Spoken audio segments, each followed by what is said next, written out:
Massa, galera, bom dia. Muito obrigada aí pelo espaço. E para a galera que vai estar assistindo a gente também, antes de mais nada, eu vou fazer minha audiodescrição. Né? Sou a Nina da Hora, sou uma mulher negra de pele retinta. O cabelo, ele tá com blackzinho agora, né? Cortado do lado, para dar um estilo. Estou com uma camiseta branca. Nessa camiseta branca tem uma ilustração da lua numa noite, né, numa floresta, basicamente. Atrás de mim tem uma parede branca e eu estou usando óculos de grau e eu estou falando rindo, que eventualmente eu falo assim. E antes de mais nada, assim, antes de passar para os meus colegas assim de painel, eu queria só trazer um contexto da importância desse painel na XConf, né, nesse evento da ThoughtWorks, que não acontece só no Brasil, mas na América Latina e em outros países, outras regiões da ThoughtWorks, e a gente conseguir falar sobre isso a cada ano, né, porque não é a primeira vez que um painel como esse está na conferência, mas a oportunidade de falar isso a cada ano sobre responsabilidade, sobre ética e sobre como podemos pensar o desenvolvimento de tecnologias de forma mais responsável é muito importante, principalmente para a região do Brasil, que é uma região, nós, enquanto tecnologistas, sabemos disso, que sempre teve esse padrão na tecnologia de ser olhado como uma região que não está criando, que só está replicando.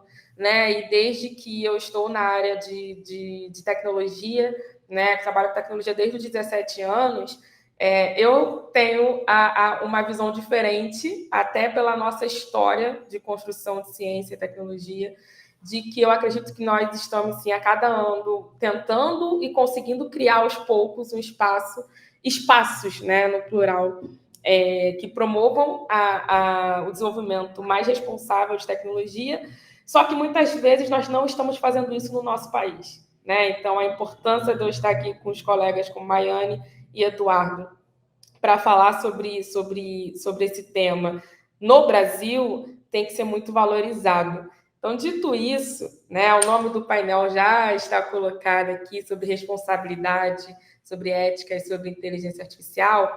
Eu queria contextualizar um pouco, né, além dessa contextualização da importância dele, sobre as diferenças, as nuances que acabam tornando um pouco diferente como que você age de forma responsável e como que você age de forma ética.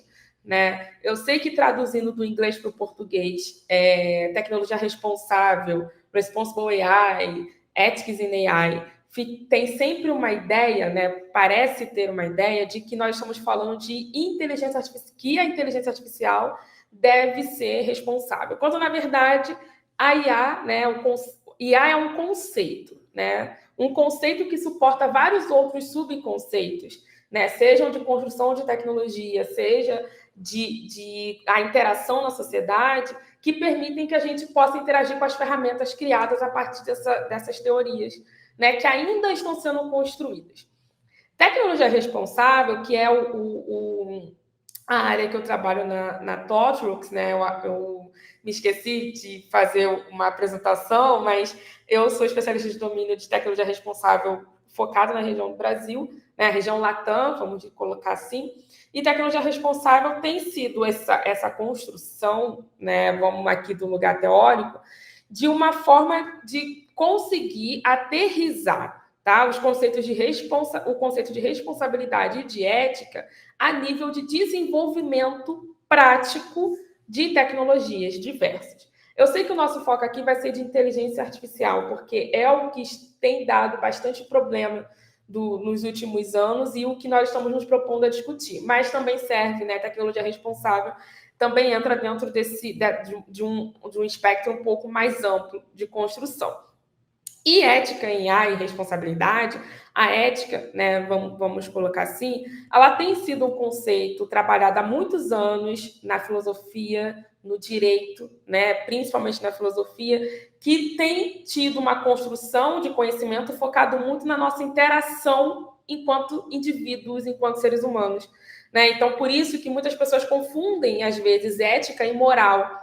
Né? E, óbvio, eu não vou aqui fazer a explanação, a explicação, porque meus colegas vão trazer isso nas suas falas e nas suas respostas, mas eu queria já começar dizendo, né, que vocês fiquem atentos no que nós vamos conversar aqui, porque é importante fazer esse detalhamento, trazer essa teoria de outras áreas, tá? Que não só da computação, para que a gente entenda que a computação está tendo que importar esses outros conhecimentos para conseguir atingir a responsabilidade na construção de softwares e aqui no nosso foco de inteligência artificial. E a responsabilidade, né, ela entra dentro de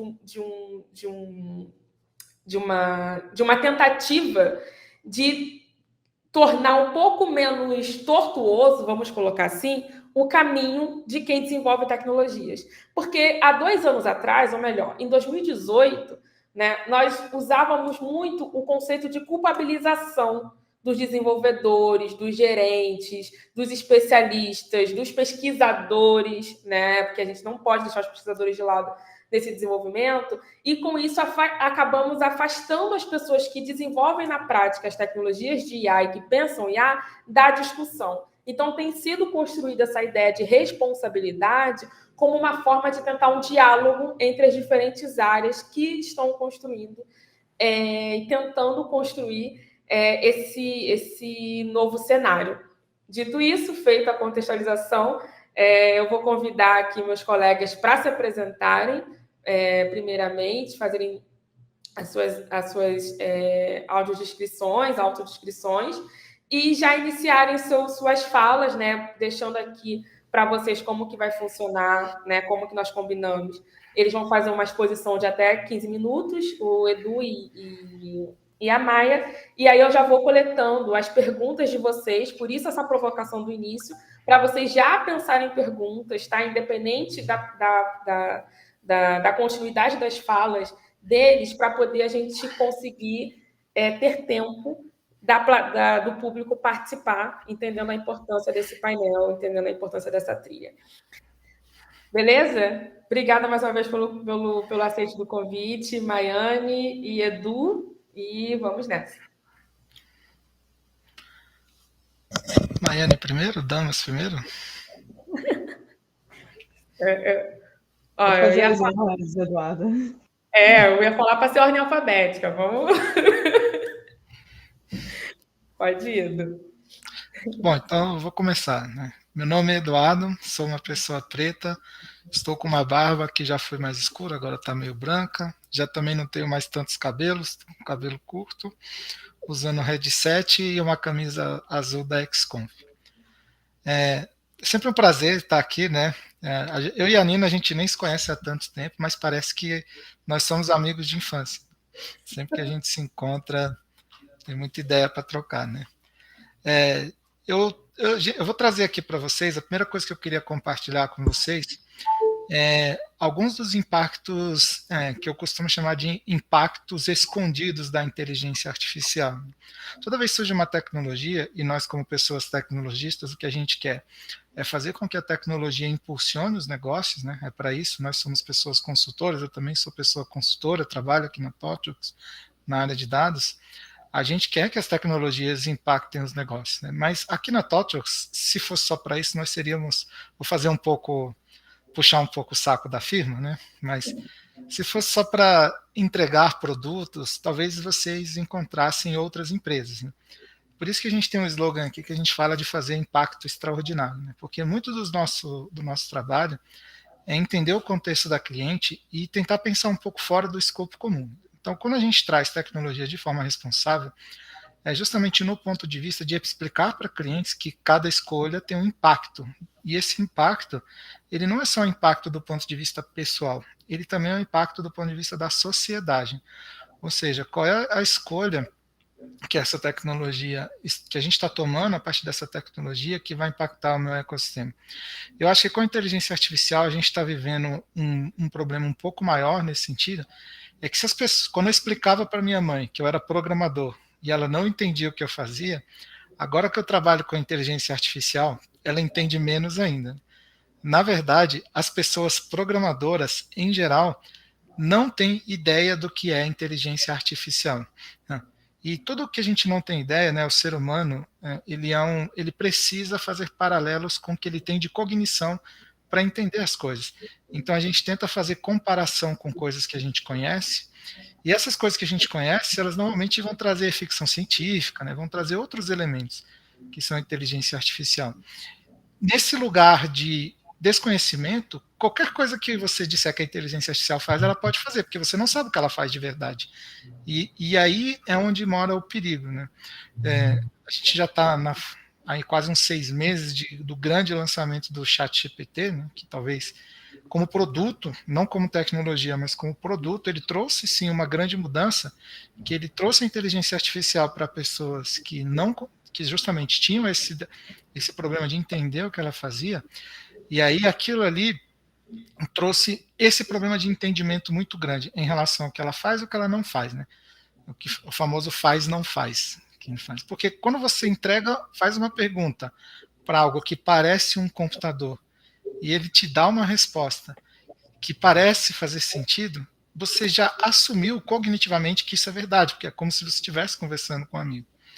Então é muito natural, até do ponto de vista do ser humano, eu já estou saindo um pouco da área de computação, né, tentando entrar um pouco mais para a filosofia, que é natural do ser humano justamente tentar trazer as coisas dentro de um local que ele conhece, que está acostumado a fazer. E isso foi justamente o impacto que a gente viu da inteligência artificial sendo aplicada a tudo, literalmente tudo, né? E, inclusive, ChatGPT virou sinônimo de inteligência artificial, que também não é. Existem muitas outras coisas dentro dessa questão da inteligência artificial. Mas o que eu chamo de impactos escondidos, né? Então, é uma discussão que a gente estava tendo até aqui internamente, né? Porque a gente quebra o pau dentro da TOTO. Assim. Se um dia vocês viessem trabalhar aqui, vocês iam ver como nós somos pessoas muito apaixonadas por tecnologia, né? A gente discute tudo profundamente de verdade. E essas discussões são tão ricas, se alguém fizesse um livro dos nossos chats, acho que ia dar um livro interessante, né? Mas qual que é o paralelo que eu queria trazer aqui para vocês? Hein? Porque todo mundo quer ser mais eficiente nas suas tarefas. Eu quero, todo mundo quer. Então, um tema que foi recente, né, é que os escritores perceberam que eles poderiam ser muito mais eficientes. Aqui eu não estou entrando no mérito da qualidade do produto gerado, mas que as pessoas escritoras poderiam ser muito mais eficientes utilizando o ChatGPT para automatizar parte do seu trabalho, fazer resumos, encontrar uma certa coerência no texto, fazer correção, tradução, etc. Obviamente, a partir do momento que gera um texto, alguém pensou, eu não preciso mais de um roteirista, porque a inteligência, eu vou dizer assim, me dá uma série com 3 adolescentes que estão tomando café todo dia, 3 adolescentes não, me dá uma série adolescente que toda tarde eles vão no café de academia, por exemplo. Aí pronto, ele vai te entregar o roteiro de Malhação, né, basicamente. Pelo menos alguma temporada vai coincidir. Porque ela de fato entrega isso, só que ao entregar, essa entrega ela foi baseada em outros elementos cuja essa inteligência artificial foi treinada. E a grande discussão que a gente viu, principalmente na guilda de roteiristas agora dos Estados Unidos, que fizeram uma grande greve, é entender que esse resultado não pode ser considerado uma propriedade intelectual por si só. Acho que essa foi a grande discussão, porque a inteligência artificial ela não cria do ponto de vista do que o ser humano é capaz de criar, não ainda, né? Talvez a gente chegue nisso no futuro, mas agora não é esse o caso.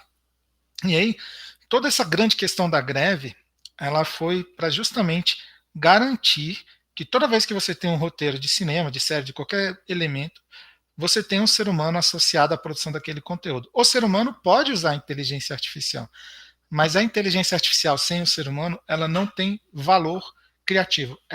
Esse foi a grande vitória assim, né, dos roteiristas, que estavam querendo justamente colocar tudo como inteligência artificial, como uma entrega completa, né, digamos assim.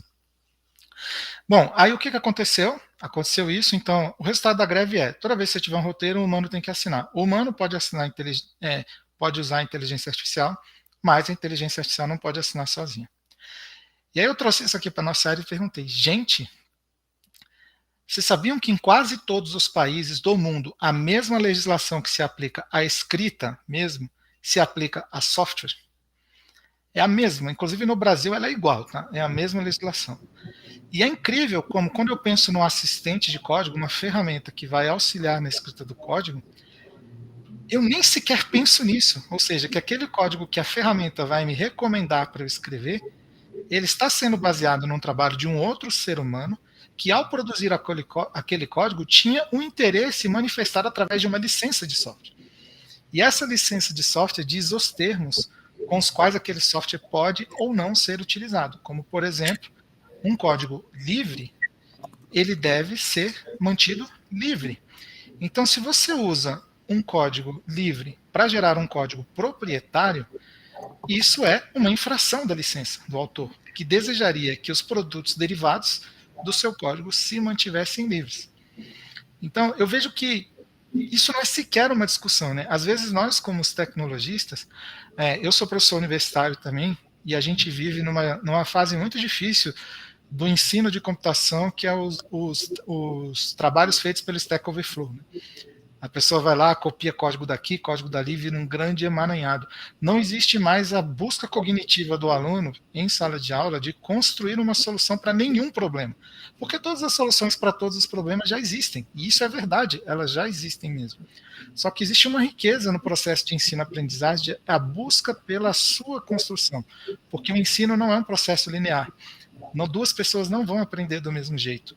Então, para que a pessoa aprenda, ela precisa fazer a sua própria construção e criar a sua representação daquele conhecimento para que ela possa depois utilizar isso na sua profissão. A partir do momento que você é treinado a partir de tutorial, copiar e colar, você só vai saber fazer isso, inclusive, na vida profissional. E eu já presenciei isso 1000 vezes. Toda vez que um problema sai do tutorial, é o famoso efeito barata tonta. Ninguém sabe o que fazer. Porque ninguém constrói mais nada, entende? A gente vira um monte de caixinhas, pega esse código daqui, joga ali, aquele outro coloca ali. Então, os processos cognitivos necessários para fazer você entender o significado daquele código, eles vão se perdendo no caminho. E quando a gente tem o uso de copilotos de inteligência artificial, é claro que existem trabalhos repetitivos que podem ser automatizados, com certeza. Mas a questão é, quando você faz, por exemplo, quando você usa um algoritmo sort no Python, que é uma ordenação de lista, existe um algoritmo de ordenação que está por trás. Esse algoritmo foi pensado, construído por alguém, e quem conhece a comunidade Python sabe que essa discussão aconteceu nas listas de discussão para ver qual era o algoritmo mais eficiente. Hoje em dia, você manda para um code e faz assim, ordena essa lista, agora faz mais rápido. Você vai testando várias soluções que você não sabe qual é a origem, nem sabe de onde veio, e você também não sabe qual é o impacto que isso vai ter no seu código. Então, eu acho que o maior risco que a gente está vendo nesse ponto de vista é nós estamos perdendo a capacidade de enxergar o impacto da inteligência artificial em todas as nossas atividades, porque quase todas elas podem ser automatizadas também. E isso sim me preocupa. Isso nem sequer é uma discussão, né? Ou seja, nós tecnologistas, a gente só quer pegar o código e fazer ele funcionar mais rápido. A gente não se preocupa com os impactos. Isso eu acho que é uma preocupação. Obrigada, Eduardo. Eu estava até tomando nota de algumas coisas que você falou, do que é preocupação ou não, né, de nós tecnologistas, o que faz parte da nossa discussão diária. E aí, já passando para a Maia, só fazendo um comentário sobre o que você trouxe, da importância de ter pessoas, sejam da academia ou não, né, da pesquisa acadêmica ou não, participando desses debates com a gente, né? Eu acredito que nós temos que parar de olhar para as pessoas que trabalham com ciências diversas, que não sejam só ciências exatas, e também com as ciências exatas, principalmente as mulheres, com um olhar muito sólido conectado à diversidade. Né? Acho que com esse comentário eu passo para a Maiane, conhecendo do histórico dela enquanto pesquisadora profissional, de como que ela tenta fazer as duas coisas conversarem. Né? Então, com você, Maia. Bom dia, Nina, bom dia a todos, todas. Para mim é um privilégio, né, uma honra, né, estar aqui nessa mesa com vocês, com o Eduardo, com a Nina. E eu vou fazer minha audiodescrição, tá? Eu sou uma mulher preta, estou com os cabelos penteados para trás, uso óculos e estou usando uma camisa rosa com botões. A fala do Eduardo ela foi bastante instigante, porque está confluindo também com o que eu fiz, né? Fiz um breve roteiro, né? Tive que estudar, relembrar algumas coisas antes para para poder, né, falar aqui com vocês, para a gente conversar. E pensando no tema, falar de IA responsável, de inovações tecnológicas, faz com que a gente pense como esses artefatos, eles evocam, né, coisas que são muito humanas, como eles transportam, né, valores que são intrinsecamente humanos, que é exatamente o que a Nina comentou no começo, que não é da gente responsabilizar a IA, mas sim como que ela evoca coisas que nós colocamos nela. Né? Eu acho que é isso que faz com que as coisas fluam dessa forma e que pareça que tem um humano ali ou que a máquina está conversando com a gente. E nesse tema eu lembrei de um artigo um pouco antigo, mas que já evocava essas questões sobre vieses, que é do Landon Weiner, um artigo de 86, mas tem traduzido no Brasil como Artefatos Têm Política. Então ele lança uma provocação logo no título, né, do artigo. Ele explora de que maneira, né, os vieses eles são encontrados até mesmo em estruturas que são aparentemente neutras, estão pontes, né, urbano, coisas que estão relacionadas à cidade. E aí ele traz o exemplo do Robert Moses, que foi um urbanista da década de 30, né, do século 20, e que ele concebeu pontes que, à primeira vista, eram partes para conectar, né? Eram coisas para conectar pessoas, uma construção para conectar pessoas a lugares. Mas, como todo projeto, como todo artefato, como toda construção humana, ela possui valores intrínsecos de quem cria, ou seja, da humanidade que a gente compartilha. Então, Moses, ele estava envolvido em um processo, né, em um projeto que era para proporcionar maior número, né, de pessoas brancas em Long Island, né, em um parque em Nova York. E à medida que ele foi construindo essas pontes, ele não gostaria que pessoas que são consideradas minorizadas acessassem esse local. Então, a solução do urbanista foi projetar pontes com alturas que fossem menor, para que os ônibus não pudessem acessar. E quem utilizava muito mais ônibus eram pessoas, né, consideradas minorizadas, pessoas negras, e ele gostaria que a praia tivesse muito mais pessoas brancas. Então, aí o Weiner traz para a gente essa provocação de que, como pontes, né, questões urbanas podem influenciar também a forma como nós observamos a cidade e o local como um todo. Então, trazendo isso para o contexto do Brasil, a gente tem alguns problemas que são, né, tecnológicos, estão espalhados, né, por toda, né, a cidade. Então, estou falando especificamente de tecnologias de IA, que tem sim o potencial de perpetuar estereótipos, mas essa análise dos vieses, né, que tem gerado um outro problema, que o Eduardo falou, né, um pouco sobre isso, mas que eu consigo denominar como uma opacidade tecnosocial. É quando a tecnologia ela cresce de maneira tão abrangente que a gente não consegue observar ou até mesmo entender aonde que estão os vieses, como que eles estão sendo afetados, em quais medidas eles estão sendo feitos, se foi antes, durante ou depois, se foi em banco de dados, se foi nos algoritmos, se foi nas pessoas ou na equipe. E a esse termo, né, como que os artefatos tecnológicos, né, podem evocar, né, essas humanidades, né, como é que eles trazem isso para a gente? E aí eu penso, né, como observar mais de perto essa complexidade e a gente analisar a partir de uma tríade ética, né, que seria aplicada, né, especificamente à tecnologia. Então, temos três partes, né? Então, ex ante, então, intra e ex post. Né? Então, o ex ante, ele se concentra na fase inicial, né, do projeto, do produto, de como a tecnologia ela vai ser feita, como que as pessoas envolvidas no projeto, desenvolvedoras, pesquisadoras, etc., estão pensando sobre essa inovação, né, sobre esse artefato especificamente. E como eles buscam, né, discutir os impactos éticos, né, dessa tecnologia. E como essas tecnologias podem também transformar a nossa compreensão dos valores éticos. Porque, de fato, não é uma via de mão dupla, né? A gente está todo o tempo né? É o que a Sussman também chama de figurando humano na máquina. É todo o tempo essa simpoiese, o fazer a tecnologia, ao mesmo tempo a tecnologia faz o humano, né? Não é só a gente que transforma a tecnologia, ela também nos transforma de diversas formas. Então, a segunda parte seria o intra, né? Que se concentra em preocupações éticas que surgem durante o processo da pesquisa, do desenvolvimento ou do artefato. Então, o objetivo do intra é garantir, ou até mesmo, acho que não garantir não seja a palavra correta, mas até mesmo pensar como que o design dessas tecnologias pode ser permeado por princípios éticos. Como que essas questões éticas podem ser observadas no cerne do processo de design. A gente estuda bastante isso na disciplina Interação Humano-Máquina, Interação Humano-Computador, elas são bastante utilizadas sobre isso. E tem também a terceira, que é o expost, né, o expost, melhor. Então, ele é direcionado a identificar os impactos éticos da tecnologia, estabelecendo e auxiliando o usuário na resolução, né, dessas questões que surgem à medida que o usuário vai utilizando, né?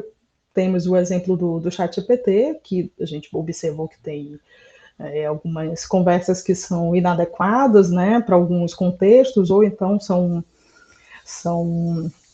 como é que eu posso dizer, são tabus, né, socialmente, mas que são um problema social, que são as questões, né, de trazer, de evocar na tecnologia contextos eróticos que não faz parte da vivência tecnológica, né, da vivência da máquina, e sim é uma questão humana.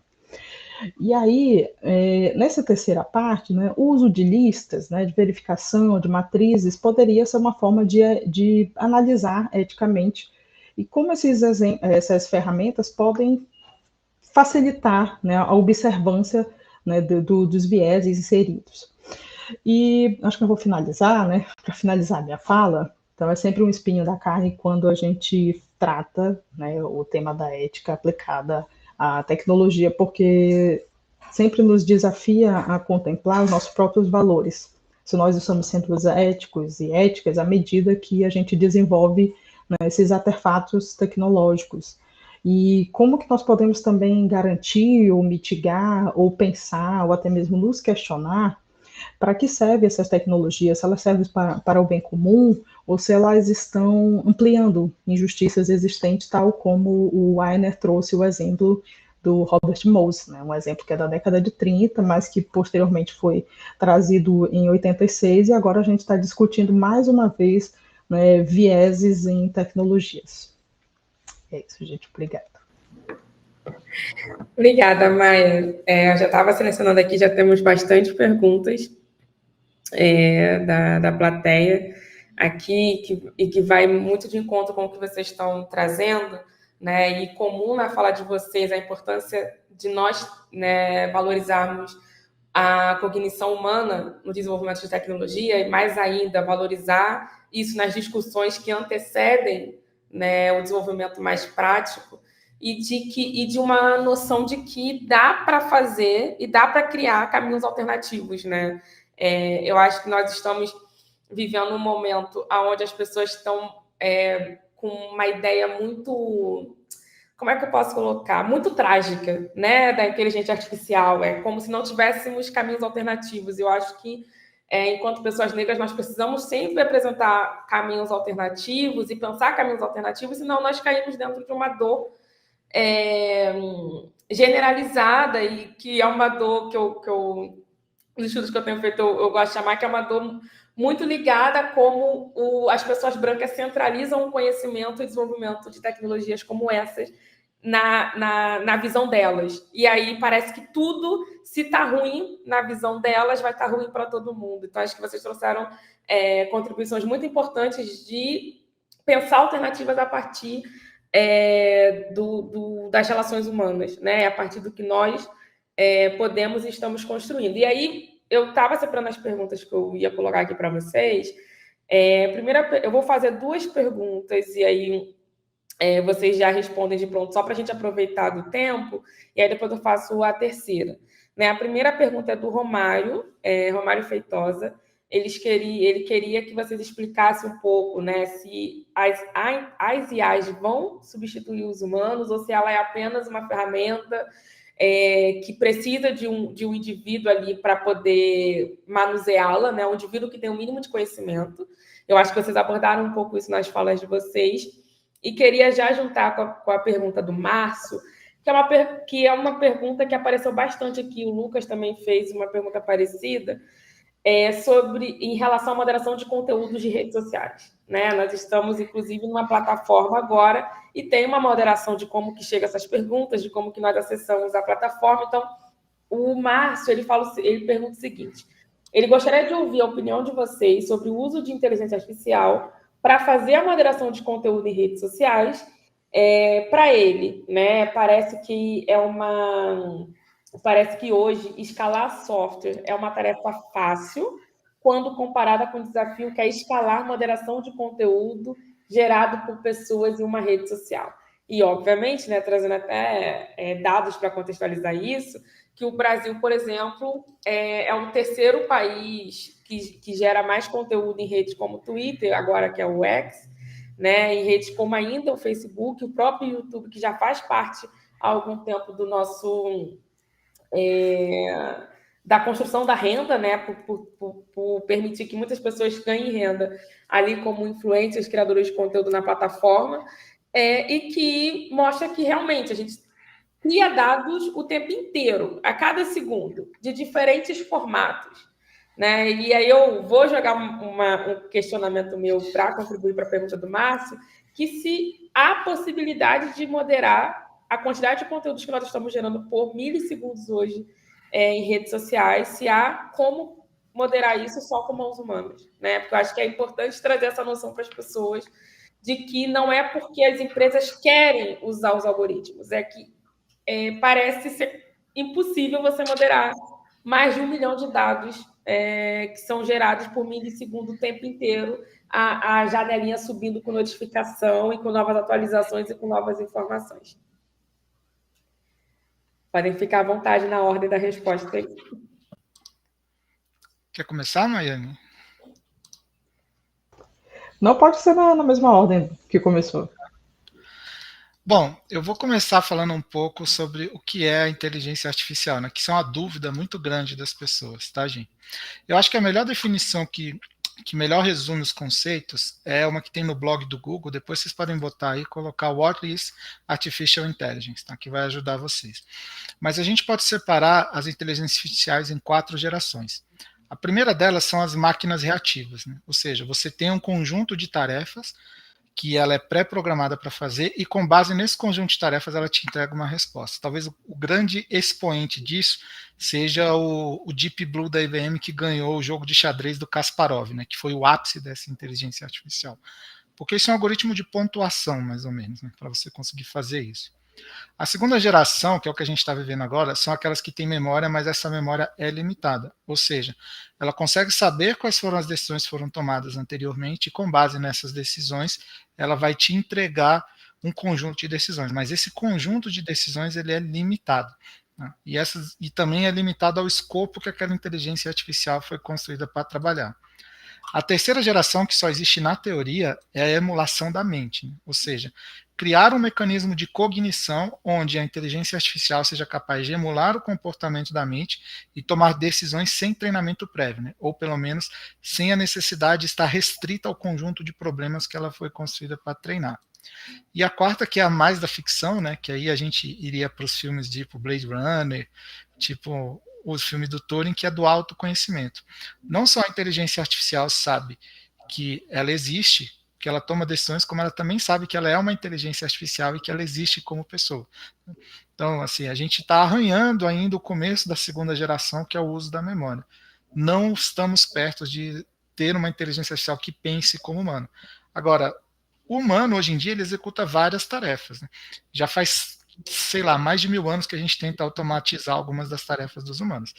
Então, algumas dessas tarefas vão sim ser substituídas por inteligências artificiais, porque são tarefas automatizáveis. Né? Se você pensar que hoje uma fábrica é praticamente só robô, e que tem o filme de Chaplin da década de 30, né, criticando justamente esse tipo de trabalho, é natural que a inteligência artificial substitua esse trabalho, porque ela é boa para fazer tarefas repetitivas.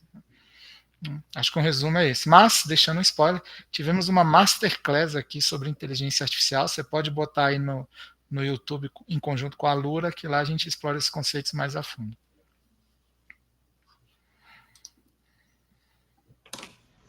Pode já engatar, Maia. Bom, pegando a última parte aí do Eduardo, né, sobre a última escala, a última categoria, né, de inteligência artificial, sobre ela ter consciência sobre ela mesma é um pouco mais complicado, né? Tanto que a pergunta acho que é do Márcio, se as IAs vão substituir humanos ou apenas uma ferramenta que precisa de um ser humano com mínimo de conhecimento. Então, a terminologia consciência, né, nós humanos, todas as áreas de conhecimento não têm ainda efetivamente o que isso significa, o que significa ser humano, se corpo e mente são a mesma coisa, ou se o cérebro tá dentro da mente ou a mente que está dentro do cérebro. Então há sempre essa consonância e não essa separação, né, na verdade. Então, todas as áreas de conhecimento não têm efetividade para falar sobre a consciência humana. Então, eu penso, se até o momento, né, com toda a nossa era sobre a odisseia humana, né, que a gente já tem de história, de todas as áreas de conhecimento juntas, se não tem ainda essa efetividade sobre o que é consciência, então, possivelmente, uma IA não pode atingir esse grau, né, essa consciência, né? Por quê? A IA, ela parte de nós, né? Ela não é um singular, ela está todo o tempo em confluência com os nossos dados, com aquilo que a gente produz, com aquilo que nós temos falado o tempo inteiro. Então, essa suposta inteligência dela, ela vem disso, né? Não que para determinadas tarefas ela não seja inteligente, ela é inteligente para determinadas tarefas por conta do objetivo imposto a ela, mas não que especificamente por conta própria ela seja auto-inteligente. Eu acho que esse que é a grande dissonância, né, da terminologia inteligência artificial, porque quando ela não pode vir a ser, e até mesmo isso é um ponto que o Masahiro Mori, que é um grande roboticista, né, trouxe na década de 80, sobre o Buda no robô. E aí ele faz toda uma explicação sobre como as máquinas também podem conter espíritos, mas não espírito no sentido dela ser consciente, dela ser inteligente, mas o espírito que as coisas carregam consigo. E obviamente, isso é um pensamento oriental, não, a gente sabe que a cultura, né, oriental, ela tem ela traz consigo, né, ela evoca grandes espíritos na máquina, né, concebe muitas coisas, mas ocidentalmente, e aqui eu falo, né, de duas, né, trago também, né, repartições geográficas, ocidentalmente a gente não pensa que a máquina tenha espírito, tenha consciência, etc. Mas o oriental pensa que a máquina tem espírito. Então, assim, para a gente não tem essa confluência de pensamento, né? Então, pode vir a ser que para algumas pessoas orientais a máquina possa ser consciente. E pode ser que ela não precise de um ser humano para estar ali todo o tempo. Mas não foi o que aconteceu na cidade, numa cidadezinha do interior do Japão, onde um rapaz, né, fez um software para que ela se candidatasse como prefeita da cidade. Então, se a gente pensar que grande parte, né, da cultura oriental gosta de robôs, tem esse apego e traz, né, evoca grandes coisas, então seria unânime que esse software ganhasse a eleição, mas não foi o que aconteceu. Então, esse rapaz que estava por trás da inteligência artificial, né, ficou um tanto decepcionado, porque ele achava que por conta da cultura, né, ele fosse conseguir. Então, alguns jornalistas foi ao local da cidade perguntar para alguns eleitores por que eles não queriam que uma inteligência artificial fosse prefeita daquela cidade. E alguns disseram que todo o conhecimento humano e todas as decisões deveriam ser dadas por humanos e não por máquinas, mesmo que essas máquinas tenham dados que sejam humanos, mas a decisão e algumas minúcias que são muito nossas, né, algumas e a gente pode até utilizar como sarcasmo ou alguma piada, uma máquina pode não entender, porque não é da máquina essa sabedoria. Então eu penso, né, hoje, né, em 2023, que ainda não é possível que uma máquina, né, haja de forma independente, inteligente, consciente, né, na escala humana. Ela faz determinadas tarefas por conta dos objetivos impostos a ela, mas não que especificamente, conscientemente, ela vai fazer por conta própria, né, resolver os problemas do mundo, por exemplo. Massa, Maia. Até aproveitando dessa sua última fala, eu já queria colocar mais uma pergunta para vocês, antes de fazer a pergunta do Lucas as perguntas do Lucas e do Adriano, que é sobre essa ideia de que nós, seres humanos, estamos sendo muito produtivos, ou melhor, nós estamos sendo demandados, né, uma produtividade absurda, até um pouco fora dos padrões normais, assim, de relações da relação com a sociedade. E aí, beleza, tem o capitalismo, nós podemos fazer um outro painel sobre isso, que vai, como o Eduardo colocou, a gente conversa muito sobre isso da TW, enfim, pode ter um outro painel sobre isso, mas eu queria aqui, dentro da perspectiva mais tecnológica, fazer uma pergunta que eu considero uma pergunta, assim, eu considero uma pergunta difícil, mas vou colocar aqui para vocês. Esse formato de produtividade que está sendo inserida, cultuada entre as nossas relações de trabalho e nossas relações interpessoais e intrapessoais, ela é demandada por essa competitividade de colocar ferramentas de IA que possam realizar as atividades, como vocês colocaram, algumas tarefas que são tarefas já meio que mecânicas. Tem como a relação dessa produtividade tem a ver com isso, ou, né, como que nós estamos nos entendendo nesse universo mais digital, tá? Eu vou tentar contextualizar melhor, que eu perdi um pouco o fio da meada, isso acontece às vezes quando eu estou fazendo perguntas. É que, na minha perspectiva, ouvindo vocês e de outros conteúdos que a gente já trocou, já conversou, isso está sendo meio que direcionado para a gente. Não é que a gente queira ser dessa forma, só que para que a gente dê conta da competitividade dessas ferramentas e essa ideia que a todo momento colocam para a gente de que vamos ser substituídos e que seremos substituídos a qualquer momento sem ter direitos a criticar ou a solicitar direitos em relação a essa substituição, sabe? Então, eu tenho a impressão de que se não tivéssemos essa competitividade de ferramentas sendo colocadas, inseridas no nosso dia a dia, assim, sem a nossa permissão, nós teríamos uma construção diferente de produtividade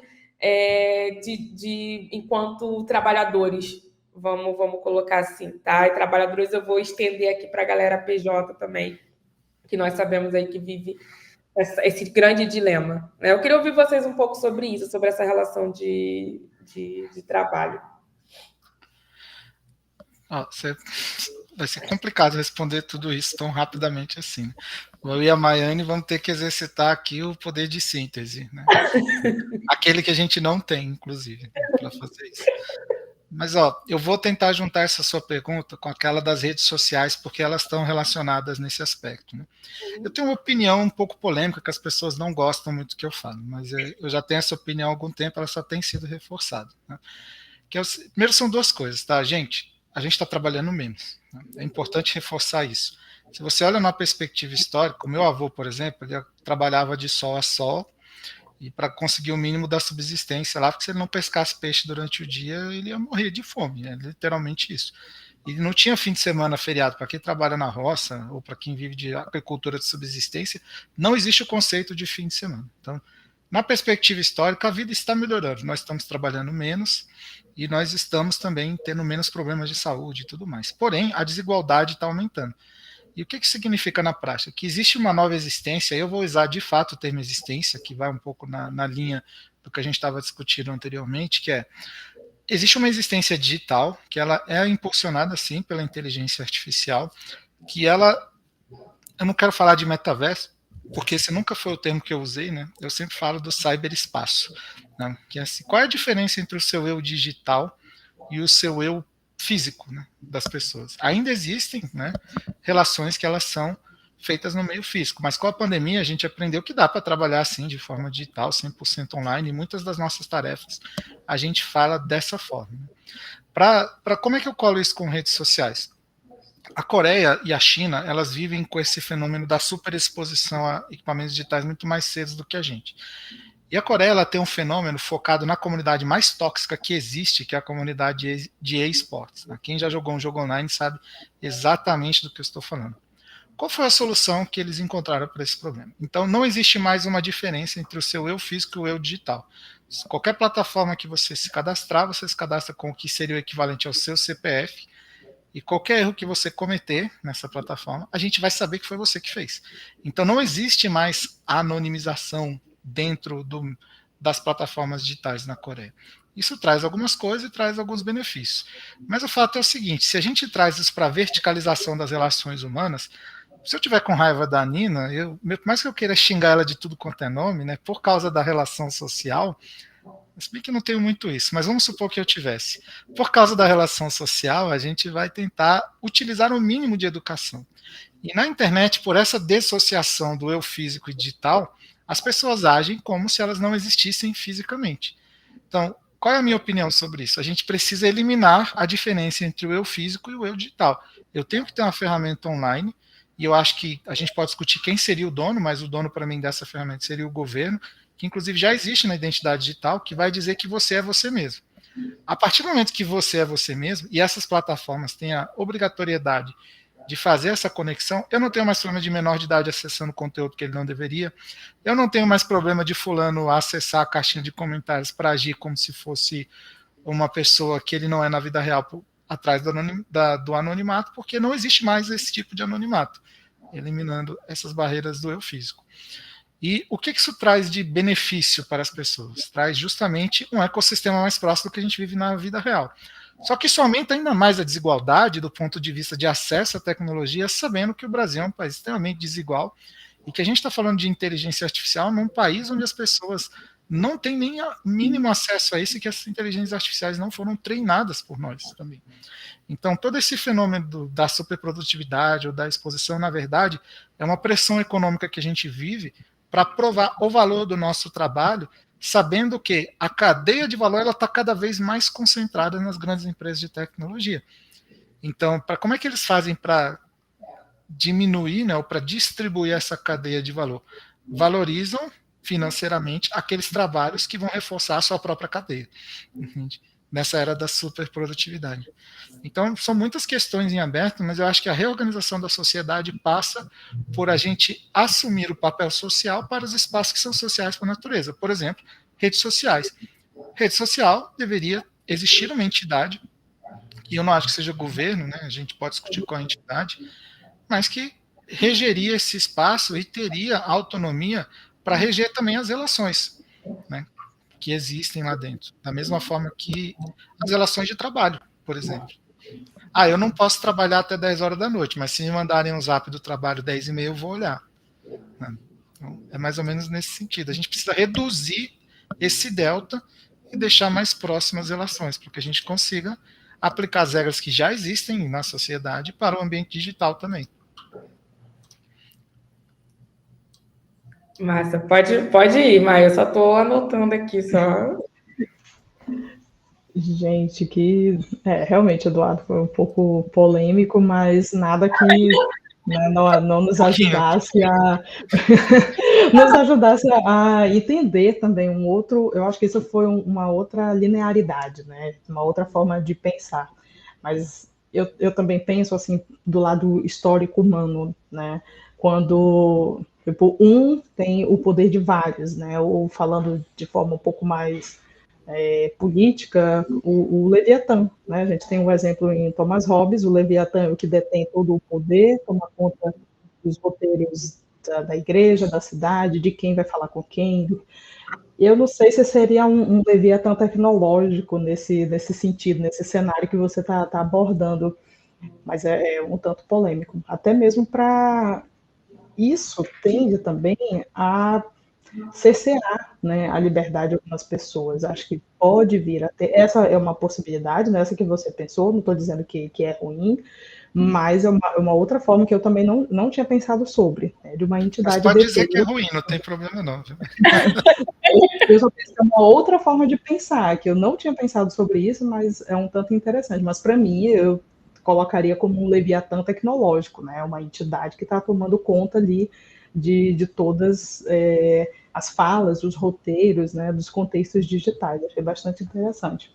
Isso aparece bastante, né, em ficção científica, né, principalmente chinesa, que eu consumo bastante ficção científica chinesa. Né, os livros da Xia Jia me ajudam a pensar bastante sobre essas outros modos de pensar. Mas até então eu não tenho uma resposta concisa e acredito que esse não é o propósito, né, do painel, dar uma resposta que finalize, que seja contundente, que dê resposta para tudo. Mas eu penso que há outras maneiras, né, da gente agir socialmente. Eu acho, eu penso, né, que não sei, eu fiquei até sem falar. Eu fiquei pensando tanto desse outro futuro que o Eduardo falou que eu estou ainda repensando aqui. Poderia ser uma história, um roteiro para uma ficção científica, viu, Eduardo? A gente precisa conversar sobre isso. Opa, Mas eu também não quero me estender muito, né? A gente acho que já passou do nosso horário. Sim. Não, acho que dá para engatar uma coisa, assim, ouvindo vocês, eu fiquei fazendo umas anotações aqui, e aí eu já engato para a pergunta final, e aí a gente já faz os encaminhamentos direcionando para a galera ir almoçar aí. Nós falamos muito dos desafios, reflexões, possíveis alternativas, caminhos que vocês trouxeram respectivamente nas suas falas iniciais. Se vocês pudessem citar, né, uma oportunidade, seja de ferramenta que já está inserida ou que poderia ser inserida, já falamos aqui de ficção científica, vocês tocaram em ficção científica, que as pessoas se sintam um pouco mais tranquilas nessa ideia, nessa noção de que IA é uma ferramenta que pode contribuir para uma sociedade um pouco mais. Eu ia falar uma sociedade mais sã, mas acho difícil, mas uma sociedade um pouco mais. Difícil encontrar uma qualidade, porque eu tô criticando até agora. Não, antes de ouvir vocês, eu estava lendo para poder fazer a pergunta, mas até uma sociedade mais justa, eu acho que não podemos ficar deixando isso nas mãos dos tecnologistas e nem nas mãos de ferramentas tecnológicas. Mas se vocês pudessem citar uma oportunidade de uma ferramenta que já está inserida ou que pode ser inserida, que tem tornado a sociedade um pouco menos, vamos colocar assim, um pouco menos ignorante em termos de conhecimento. Então, já estou dando uma direcionada de que podem ser tecnologias que estão inseridas na educação. Se vocês pudessem citar umas, assim, já podem fazer as considerações finais antes de a gente encerrar o painel. seguindo a ordem baseada em nada, né? Vou começar eu então, já encerrando. Tem uma tecnologia muito simples que ajuda muito a gente, que quem acompanhou a sua chegada viu o impacto que ela teve na sociedade, chamada Google, que é uma inteligência artificial. É que hoje em dia o Google é um negócio gigantesco, né? Mas a tecnologia de busca de páginas na internet, ela mudou completamente a nossa relação com acesso ao conhecimento. Tanto que o que existe hoje de sistemas de recomendação é como se fosse uma resposta ao excesso de informação trazido pelo Google. Não, o Google te traz coisa demais, você precisa de algo mais organizado, né? Aí vem alguém te dizendo como organizar essas coisas. Mas se você pensar num algoritmo de busca como esse, ele é maravilhoso. Ele vai te trazer muitas respostas que podem ser boas, muitas ruins, mas parte do processo cognitivo, já que a gente está falando de educação, é saber separar o joio do trigo, né? Entender o que é bom, o que é ruim, para que você possa construir o seu próprio conhecimento. Tem a questão também de integração de base de pesquisa. Antigamente, para você fazer pesquisa, você tinha que esperar chegar a revista na universidade, Aí tinha uma salinha, não sei se são dessa época, tinha uma salinha onde você ia lá, sentava, chegou a revista tal, e todo mundo ia para a salinha, na sala de reserva, e ficava lendo os artigos da revista. Na internet você pode fazer isso da sua casa no computador, isso é uma mudança inacreditável, a ciência avançou, é só ver o que aconteceu com a Covid agora, a gente fez vacina em 1 ano, gente. Isso é uma loucura proporcionada por essas tecnologias da internet. Então, acesso à informação e conhecimento nunca foi tão fácil. O problema é que tem pessoas dizendo que isso é conhecimento demais e eu tenho que te entregar o que é bom para você, escolhendo o que é bom para você. Mas se você não cair nessa armadilha, ainda tem muita coisa boa por aí para você pesquisar. Acho que ainda é válido. Já trazendo aí minhas considerações finais, primeiro, desculpa ter causado confusão na cabeça, mas eu sou assim mesmo. Acho que não respondi nada, só trouxe mais dúvidas para as pessoas que estavam online aí. Mas acho que a reflexão que fica, se eu puder deixar uma mensagem para vocês, é o seguinte: não caia em explicações rasas sobre inteligência artificial, porque não é simples, gente. Não é uma coisa que você vai entender. Deixa eu ver um vídeo no YouTube de 30 minutos para me explicar o que é inteligência artificial. Não é assim. Então, busque conhecimento, como diria o ET Bilu, porque vai te ajudar. E entrando nessa nova onda, né, de inteligência artificial, a pergunta que mais me fazem hoje em dia é para que serve? Eu quero, mas para que serve? Então, se você souber para que serve, você também, até falando do ponto de vista de empregabilidade, vai ter mais oportunidades de colocação no mercado porque você sabe aplicar. No fundo, computação é isso, computação é ferramenta, né? Tecnologia é ferramenta. Como a nossa querida Rosi costuma falar, né? Tecnologia não é boa nem ruim, é tecnologia. Ruim ou bom é o uso que você faz com ela. Então, vamos pensar nisso. Gente, vou finalizar aqui bem, bem rapidamente, mas eu penso, né, por todas as controvérsias que tenham, né, no contemporâneo, por conta dele e tudo dele, eu estou até designando um gênero, né, mas eu penso que o ChatGPT é uma ótima ferramenta para ajuste de texto. Não que eu extraia dele algo para eu estudar ou para eu pensar sobre, mas quando eu, por exemplo, escrevo um texto ou alguma coisa, ou um artigo que precisa ser entregue, eu preciso que ele faça um texto mais coeso, por exemplo, que ele faça ajustes. Eu penso que os acadêmicos poderiam, né, utilizar o ChatGPT para isso, não para extrair conhecimento dele, obviamente que não, mas para que ele possa fazer ajustes para deixar um pouco mais adequado, né, aos termos que a academia tanto pede, tudo. Então, eu penso que essa é uma possibilidade, né? É um bom uso, né, dessa ferramenta. Assim como o Google também é um excelente uso, assim como o Baidu também é um excelente uso, né? O maior buscador de, de conteúdo oriental, né?